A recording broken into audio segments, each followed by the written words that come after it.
Good evening everyone, good evening, good evening. बताओ भाई, एक मिनट।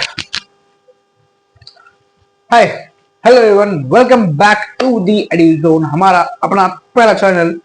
स्वागत है सभी का आज के इस वीडियो में। चलो भाई, स्टार्ट करते हैं आज के इस चैप्टर को। चैप्टर अपने पास वही पुराना वाला है, कौन सा? The devotional paths to divine.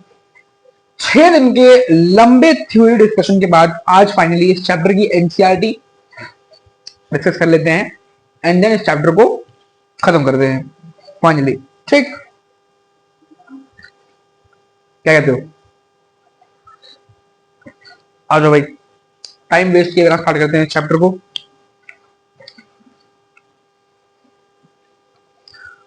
सबसे पहले आ जाओ मैच द फॉलोइंग पे। Match the following. सबसे पहला क्वेश्चन है द बुद्धास। तो ऑप्शन वाइज मैच करोगे। द बुद्धास, ठीक, तो कहां पे जाएगा? वर्शिप ऑफ शिवा नहीं जाएगा। Sufi saint, question social differences, yes. तो फर्स्ट का जाएगा सी, फर्स्ट का सी। सेकंड अपना कौन सा है? सेकंड है शंकर देवा। शंकर देवा आई थिंक नाम घर में जाएगा। Second one for a. तीसरा है निजामुद्दीन औलिया, सूफी सेंट, थर्ड का डी। देन है नायनार्स, वर्शिप ऑफ शिवा, फोर्थ का ई। फिर है Alvars, worship of Vishnu, fifth का बी। यही ऑप्शन है, वेरीफाई कर लो, एक बार मैच कर लो।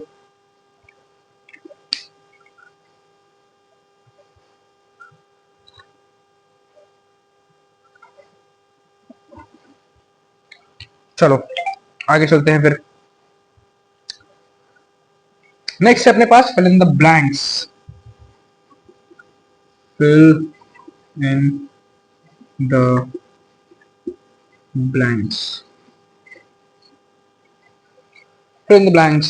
Shankara was an advocate of. तो शंकरा किसके एडवोकेट थे? Shankara was an advocate of Advaita. ठीक, अद्वैता के एडवोकेट थे, हमने पढ़ा है इसको। कौन से पार्ट का है? पहला है अद्वैता। जब हम जब हम कुछ फिलोसफर्स की आइडियोलॉजी के बारे में पढ़ रहे थे तो सबसे पहले हमने पढ़ा था शंकरा के बारे में। ठीक, तो हमने उसी पार्ट में देखा था कि शंकरा किसको फॉलो करते थे, किस को फॉलो करते थे? तो वो अद्वैता को फॉलो करते थे। ठीक, फिर बी ऑप्शन है, बी क्वेश्चन है क्या है कि Ramanuja was influenced by the. तो रामानुजा किससे इन्फ्लुएंस थे? अलवार से। ठीक, अलवर से। अब ये कहां का है? तो ये बेसिकली जब हम पढ़ रहे थे इसी टॉपिक में, जब हमने शंकरा के बाद पढ़ा था रामानुजा को। ठीक, कि रामानुजा कौन थे? तो वो तमिलनाडु में पैदा हुए थे और वो अलवार यानी कि वो लोग जो कहीं ना कहीं भगवान नारायण की पूजा करते थे, उनकी आइडियोलॉजी से इन्फ्लुएंस थे रामानुजा। ठीक, फिर सी ऑप्शन है, सी क्वेश्चन है एंड तीन ऑप्शन है। वर एडवोकेट ऑफ वीरशैविज्म, बासवन्ना, अल्लमा प्रभु। ठीक, तो ऑप्शन जाएगा बासवन्ना और अल्लमा प्रभु, अल्लमा प्रभु। ठीक, डी क्वेश्चन क्या है? Was an important centre of the भक्ति ट्रेडिशन इन महाराष्ट्र। ठीक, तो जब हम डी के वाला रीजन पढ़ रहे थे तो हमने महाराष्ट्र के बारे में पढ़ा था कि वहां पे जो भक्ति सेंटर था वो कौन था? तो वहां का भक्ति सेंटर था पंधारपुर। ठीक, पंधारपुर ऑप्शन जाएगा, पंधारपुर। ठीक, फिर आता है अपना फर्स्ट क्वेश्चन, ये fill in the blank second question. अब आते हैं थर्ड क्वेश्चन पे। थर्ड क्वेश्चन क्या है? Describe the beliefs and practices of the Nathpanthis, Siddharth and yogis. ठीक, तो एक पूरा हमने सेपरेट टॉपिक पढ़ा था नाथपंथीज, सिद्धार्थ और योगीज के बारे में,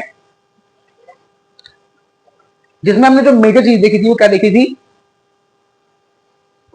कि ये वो ग्रुप ऑफ पीपल था जो ट्रेडिशनल ऑर्थोडॉक्स हिंदुइज्म था, जो रिचुअल्स में बिलीव करता था, जो प्रैक्टिसेस में बिलीव करता था, ये उसको अपोज करते थे। ठीक, तो इस क्वेश्चन में बेसिकली जो आइडियोलॉजी हमने पढ़ी थी इनकी कि ये किस आइडियोलॉजी पे वर्क करते थे, तो इनकी आइडियोलॉजी क्या थी? ये जो भी ऑर्थोडॉक्स हिंदुइज्म के रिचुअल्स थे, जो भी बिलीफ थे, ये उनको रिजेक्ट करते थे। और इनका क्या मानना था? इनका ये मानना था कि बेसिकली जब आप खुद को अंदर से पहचान जाओगे तो आप भगवान को जान जाओगे, और इसको करने के लिए आपको किसी बिलीफ की, ट्रेडिशन की, इन सब चीजों की जरूरत नहीं है। तो वो डिफाइन कर देना। फिर है what were the major ideas expressed by Kabir, how did he express these. ठीक, तो क्वेश्चन नंबर 4, इसके दो पार्ट्स हैं, 2 पार्ट्स।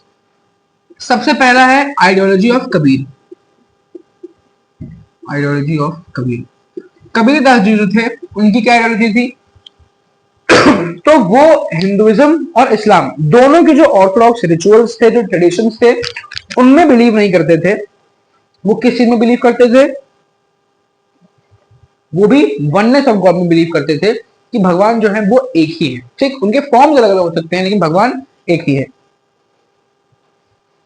तो पहले पार्ट में उस आइडियोलॉजी को डिफाइन करना कि कबीरदास जी की आइडियोलॉजी क्या थी, और दूसरी चीज उन्होंने अपनी इस आइडियोलॉजी को एक्सप्रेस कैसे किया। ठीक, एक्सप्रेशन, उन्होंने अपनी इस आइडियोलॉजी को एक्सप्रेस कैसे किया। तो एक्सप्रेस कैसे किया, उसमें सिंपल डिफाइन करोगे कि उन्होंने अपनी पोएट्स, उन्होंने अपनी जो पोएम्स लिखी, जो कविताएं लिखी, उसके थ्रू उन्होंने इन चीजों को डिफाइन किया। और एक जो एग्जांपल लिख देना उनकी पोएम के, जिसमें उन्होंने ये सारी चीजें बताई हैं कि किस तरीके से जो हमने डिविजन्स किए वो डिविजन सही नहीं है। ठीक, वो एक कोई एग्जांपल लिख देना। फिर नेक्स्ट है what were the major ideas, सही तो हो चुका है। फिर क्वेश्चन है what were the major beliefs and practices of the Sufis. फिर क्वेश्चन है major beliefs and practices of the Sufis. तो इसमें जब हम क्या करें, जब हमने सूफी सेंट्स के बारे में पढ़ा था, तो हमने पढ़ा था कि उनकी आइडियोलॉजी कहीं ना कहीं कुछ कुछ मिलती थी किससे? कबीरदास जी से, और जो हिंदुइज्म में फिलोसफर थे उनसे। क्यों? क्योंकि इन सूफी सेंट्स का भी यही मानना था कि ये वननेस ऑफ गॉड में बिलीव करते थे कि भगवान एक ही है। ठीक, और कुछ कुछ सूफी सेंट्स ऐसे होते थे जो, जिनका क्या मानना था कि जो इस्लाम के ट्रेडिशंस हैं, जो इस्लाम के रूल्स रेगुलेशंस हैं, जो स्ट्रिक्ट लॉज हैं, उनको फॉलो करने की जरूरत नहीं है। आप बस अपने खुद को सही रखो, अपने चरित्र को सही रखो, और उससे आप भगवान को क्या कर सकते हो? भगवान से मिल सकते हो। ठीक, तो इसमें भी, इस क्वेश्चन में भी सूफी सेंट्स की जो आइडियोलॉजी थी, जो हमने पढ़ी थी, वो डिफाइन कर देना, कोई डिफिकल्ट नहीं है। 6th क्वेश्चन पे आओ। 3rd क्वेश्चन क्या कहता है?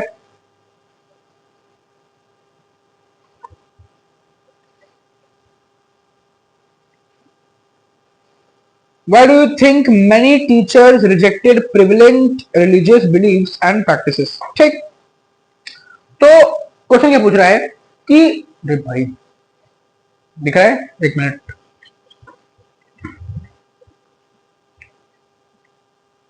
दिख रहा है।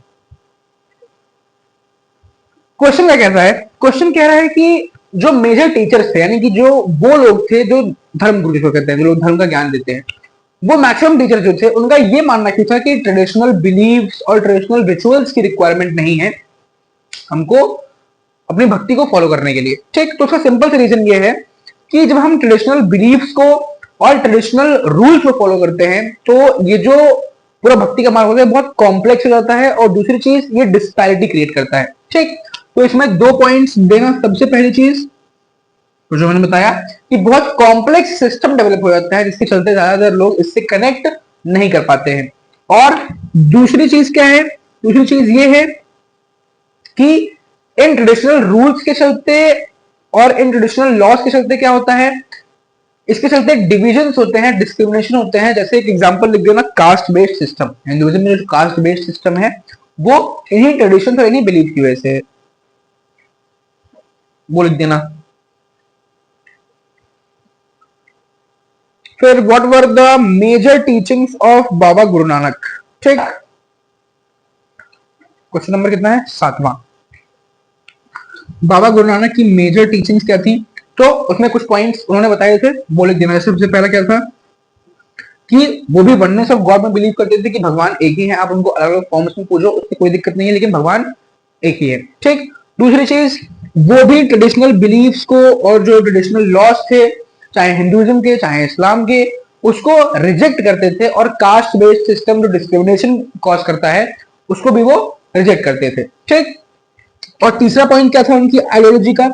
तीसरा पॉइंट उनका ये था कि उनका मानना यह था कि आप जो फेलो बीइंग्स हैं, यानी कि वो लोग जिनके पास कुछ नहीं है, आप उनकी मदद करते हुए, उनकी सेवा करते हुए आगे बढ़ो, वो काफी हो जाएगा भक्ति के लिए। ठीक। तो ये 3 पॉइंट्स हैं। इन 3 पॉइंट्स को बाबा गुरु नानक की आइडियोलॉजी से उठा के लिख देना।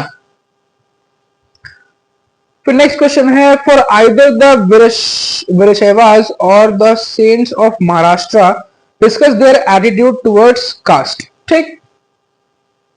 तो क्वेश्चन नंबर 8 है, क्या पूछा है? वीरशैवास और महाराष्ट्र के जो सेंट्स थे, ठीक, उनकी आइडियोलॉजी क्या थी टुवर्ड्स द कास्ट सिस्टम,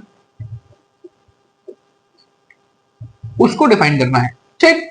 तो चाहे हम बात करें वीरशैवास की, चाहे हम बात करें किसकी, जो महाराष्ट्र में उस टाइम के सेंट्स थे, जैसे कबीरदास जी, मीराबाई, उन लोगों की अगर बात करें, सॉरी जो नॉर्थ इंडिया के थे ना, चाहे वीरशैवास की बात करें चाहे महाराष्ट्र के सेंट्स थे उनकी बात करें, तो दोनों ही जो लोग थे वो किसको अपोज करते थे? वो कास्ट बेस्ड सिस्टम को अपोज करते थे। क्यों?